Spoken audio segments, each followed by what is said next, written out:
कल जो है क्षार के अम्ल के बारे में देख लिए थे, आज हम थोड़ा क्षार के बारे में देखेंगे।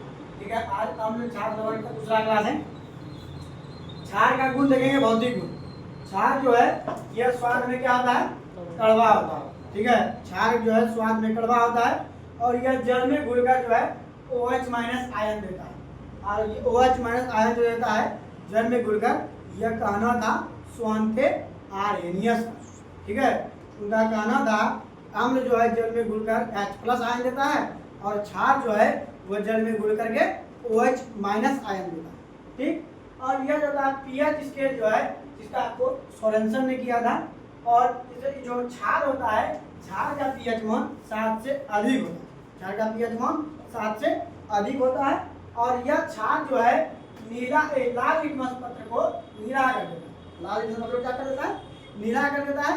और उसी पर हम लोग पहले देखे थे अम्ल में क्या करता था, नीला लिटमस पत्र को क्या कर देता था, लाल कर देता था। ठीक है, और उस प्रकार एक समीकरण के द्वारा बताया गया है, जब कैल्शियम जो है हाइड्रोक्साइड जब कार्बन डाइऑक्साइड से अभिक्रिया करता है तो यह CaCO3 अर्थात संगमरमर और साथ जल H2O बनाता है। और दूसरा नंबर इंपॉर्टेंट लाइन है कि धात्विक ऑक्साइड जो है या प्रकृति जो है स्वाद में जो है यह अम्लीय होती है, आधात्विक ऑक्साइड। आपसे क्वेश्चन पूछा जा रहा है, आधात्विक ऑक्साइड कैसी होती है, आपका आंसर आना चाहिए उसका प्रकृति कैसी होती है, अम्लीय होती है। अब जब HCl जो है इसमें हाइड्रोजन आयन प्लस चार्ज रहता है, क्लोरीन पे H माइनस चार्ज रहता है। उसी प्रकार HNO3 जो है इस पे H प्लस रहता है, HNO3 पर माइनस चार्ज रहता है। उसके बाद देखिए जब HCl हाइड्रोक्लोरिक अम्ल जब जल से अभिक्रिया करेगा H3O पे प्लस चार्ज और Cl माइनस चार्ज होता है, तो याद रखिए H प्लस को हम लोग कहते हैं हाइड्रोजन आयन, H प्लस का शाब्दिक अर्थ है हाइड्रोजन आयन और HO3 प्लस का शाब्दिक अर्थ होता है क्या, हाइड्रोनियम। ठीक है, उसके बाद है कि आयनियन OH जो है जब क्षार से क्षार जो है किससे अभिक्रिया करेगा, जल से अभिक्रिया करेगा। जब क्षार जब जल से अभिक्रिया करता है तो सोडियम होता है हाइड्रोक्साइड जो है ये कास्टिक सोडा ही बोलते हैं, यह जो है जब जल से अभिक्रिया करता है Na पे प्लस चार्ज रहता है और OH पे माइनस चार्ज रहता है। ठीक है, और OH पे माइनस चार्ज रहता है उसको हम लोग कहते हैं हाइड्रोक्साइड। ठीक है, आइए जो बहुत अच्छा लाइन है उसको ध्यान रखिएगा कि जल में घुलनशील क्षारक को क्षार कहते हैं। जल में घुलनशील क्षारक को क्षार कहते हैं। ठीक है, और जब जो अम्ल जो है क्षार से अभिक्रिया करता है तो लवण और जल बनाता है, जिससे हम लोग उदासीनीकरण अभिक्रिया कहते हैं। कौन सी अभिक्रिया कहते हैं, उदासीनीकरण अभिक्रिया। और उदासीनीकरण अभिक्रिया का pH मान 7 होता है। ठीक, अब देखिए यहाँ पे क्रियाकलाप के द्वारा बताया है कि अम्ल को जब तनुकृत किया जाता है तो हमें कुछ सावधानी बरतना चाहिए कि अम्ल को जल में डालना चाहिए, ना कि जल को अम्ल में।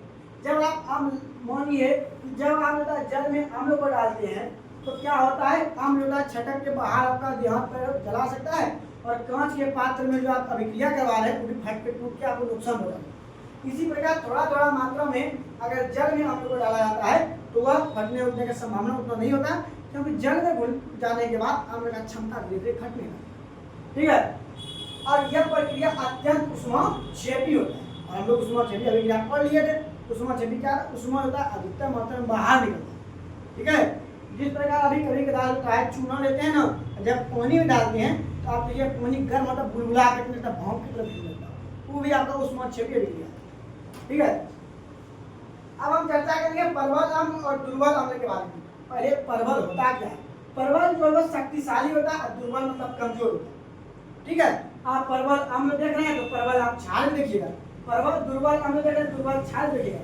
एक जो pH स्केल जो है जो 0 से लेकर स्टार्ट होता है और ये 7 पे 14 पे खत्म होता है।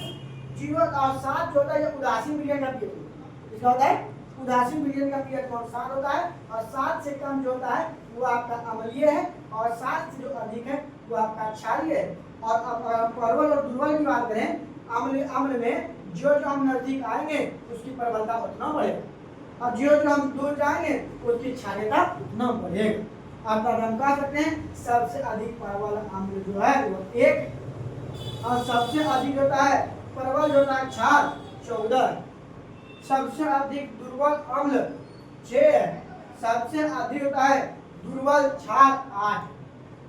मतलब क्षार में जो बड़ा है सो बड़े, ठीक है, लेकिन अम्ल में जो छोटा है वही बड़ा है, ठीक। और याद रखिए सबसे अधिक होता है अम्लीय जो होता है HCl होता है, pH 1 होता है, और सबसे अधिक का प्रबल होता है, पर सबसे अधिक प्रबल का क्षारक होता है KOH, जिसको हम लोग कहते हैं सोडियम हाइड्रोक्साइड। अब याद रखिए pH स्केल में P का अर्थ होता है पोटेंस या पावर, ठीक है, पोटेंस या पावर, या हिंदी में कहते हैं पुषांश। आपसे पुषांश मिलेगा, पता नहीं पुषांश क्या आ गया, एनसीईआरटी का भाषा है। पुषांश मतलब होता है P का शाब्दिक अर्थ, और कभी कभी आपको पावर भी दे देगा। प्रबल जो होता है क्षार के बारे में जानेंगे। सबसे अधिक प्रबल क्षार 14 होता है, सबसे अधिक दुर्बल क्षार 8। उसके बाद शुद्ध जल का pH मान जो होता है 7। एनसीईआरटी में कुछ pH मान दिया है, उसके बारे में जानिए कि शुद्ध जल का pH मान 7 होता है। रक्त का जो pH मान 7.4 होता है। ये क्वेश्चन कतई जहाज, ठीक है। तो उसके बाद नींबू का pH मान कहीं के बाद 2.2 लिखा रहता है, तो कहीं कहीं 2.5 लिखा रहता है, जो आएगा ऑप्शन को मानिए। मिल्क ऑफ मैग्नीशिया पूछेगा क्वेश्चन, मिल्क ऑफ मैग्नीशिया का pH मान 10 होता है। और हमारे क्वेश्चन है कि हमारे एनसीईआरटी का कि हमारे दैनिक जीवन में pH का क्या मान। सबसे पहले महत्व हम लोग देख लिए क्या कि pH जो होता है वह क्यों, कितना, क्या मात्रा है, कितना किसमें अधिक क्षमता है, कौन प्रबल है कौन दुर्बल है, यह पता हम किससे लगाए, pH से, एक स्केल से। स्केल रहता है उसी प्रकार स्केल की तरह ही pH स्केल होता है, ठीक है। उसके बाद हम लोग देखेंगे जैसे अच्छा क्वेश्चन है कि pH स्केल जो होता है हमारे शरीर का जो रेंज होता है pH का, वह जो होता है सजीवों का 7.0 से 7.8 तक होता है, ठीक है। उसके बाद अच्छा प्रश्न है अम्लीय वर्षा का pH मान। जब वर्षा का pH मान भूलिएगा ध्यान से, जब वर्षा का pH मान 5.6 से कम हो जाता है, जब वर्षा का मान 5.6 से कम हो जाता है तब आपका होता है अम्लीय वर्षा। क्या होता है, अम्लीय वर्षा होता है। कब, जब 5.6 से कम होता है अम्लीय वर्षा होता है। उसी प्रकार कुछ हम लोग देखेंगे, बाकी तो कल देखेंगे, लेकिन जो थोड़ा थोड़ा उसको देख लीजिए कि दही में जो होता है लैक्टिक अम्ल होता है, और संतरा में जो होता है सिट्रिक अम्ल होता है, नींबू में भी सिट्रिक अम्ल होता है, दही में मैलिक अम्ल, टमाटर में होता है ऑक्जेलिक अम्ल होता है।